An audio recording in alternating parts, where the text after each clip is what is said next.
Hi, I'm so glad you stopped by. I'm going to read this story called Mooncake. One summer night, Bear and his friend Little Bird sat down to watch the moon. After a while, Little Bird said, "I think I feel hungry." "Me too," replied Bear. "And you know what I wish? I wish I could just jump up and take a bite out of the moon." How delicious that would be." "How do you know?" chirped Little Bird. "Maybe the moon doesn't taste good at all. Maybe it tastes terrible." Bear thought for a moment. Then he went inside and got his bow and arrow. With a piece of string, he attached a spoon to the arrow. Then he went outside again and shot the spoon to the moon. "I knew that wouldn't work," said Little Bird. "The moon is just too far away. What you need is a rocket ship." "Then I shall build one," said Bear. The very next day, Bear went to the junkyard and bought everything he thought he would need to build a rocket ship. All summer long, Bear and Little Bird worked and worked. But when fall came, the rocket ship was still not finished. "I would like to go with you," said Little Bird. "But winter is coming, and I must fly south with the flock." So Bear and Little Bird said goodbye.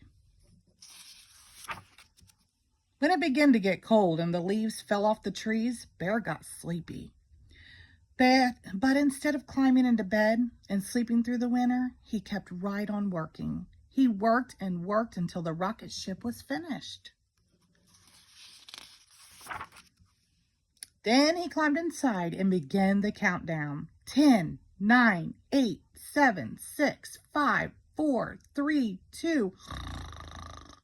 But before he reached 1, he fell asleep.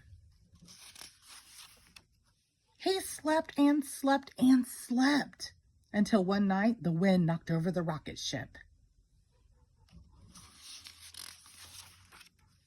Bear had never been awake in the winter before. When he opened his eyes and saw the snow, he thought he was on the moon. He climbed out of his rocket ship, scooped up some snow, and made a little mooncake. Then he tasted it. It tasted like something he had tasted before, but he wasn't quite sure what it was. While he thought about it, he decided to go for a walk. He didn't want to go too far because he was afraid that he would get lost. So he just walked in a big circle. After a while, he came upon his own paw prints in the snow. "These paw prints are too big to belong to a moon mouse or even a moon raccoon," thought Bear.